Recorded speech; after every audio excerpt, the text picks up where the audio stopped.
Jim's just been down to give me a hand to get the bonnet off this 90 because, as you can see, we're going to replace the vents seals here. We've got 2 new seals, but before I was going to soak them in fuel to get them off. Well, you can probably see here, this is the top, and like with the heat, the seals drop down. The bottom bit's alright, but you can see they're well cracked, and they're only cheap to replace. And replace them with these OEM ones. I think they're OEM ones, are they? Yeah, country of origin UK. Wow. So we're going to do that, and by taking the bonnet off, it makes it a lot easier to get to the little 8mm headed bolts, and also at the same time free all these off with some penetrating oil or crown rust proofing. Makes a big difference.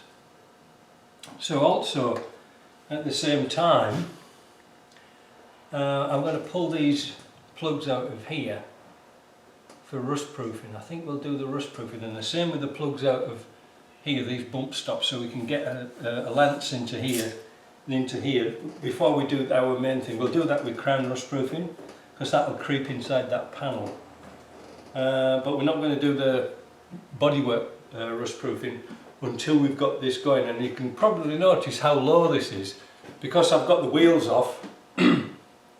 I dropped it right down as far as I could go. That makes it nice and easy to work with. So right, so there's the new seals installed.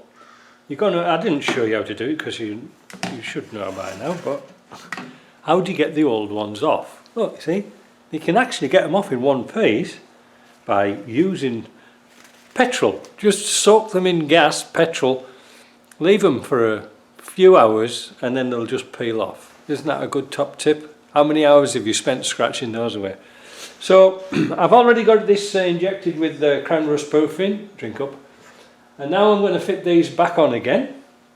I'm going to put some little bit of crown, what's left in this can, inside these hingy holes there. We've already got that done, so that's all nicely soaked in.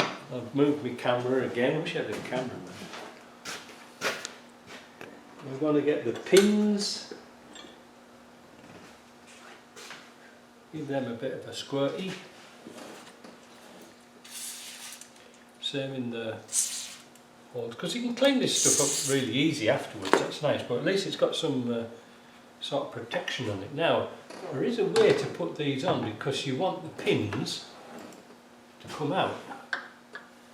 Which way did they come out? That way, I think it was.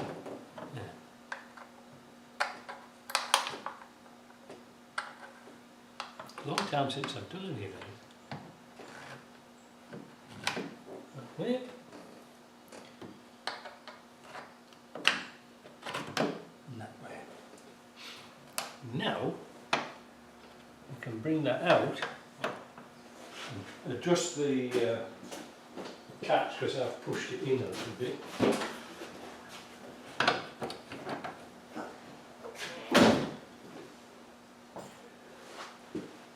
Hopefully we can lift that up and then do our favourite job of all and try and put those little screws under here. Well, this is where we take the bonnet off,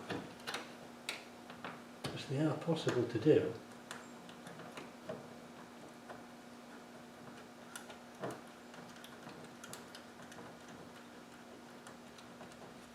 If you take the bonnet off.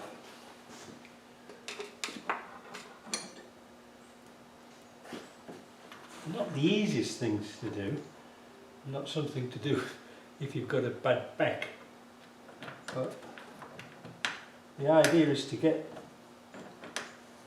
them in and started. Get one in, and but don't tighten it up until you get the other one in.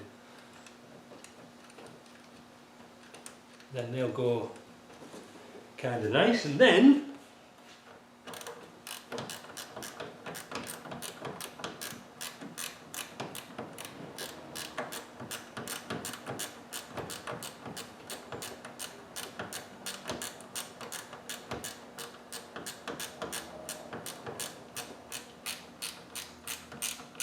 8mm.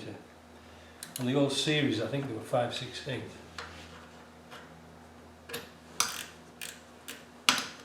That will go.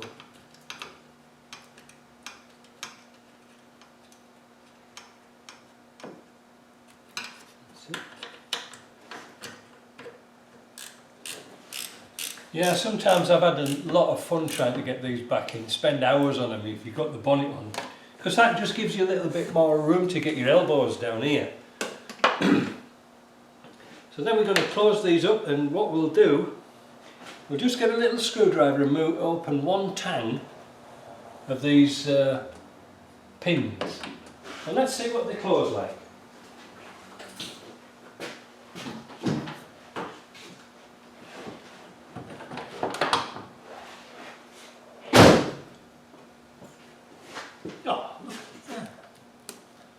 Now they do close a bit funny because the actual catch is in the middle, not here. But that's why those soft foam ones are really nice.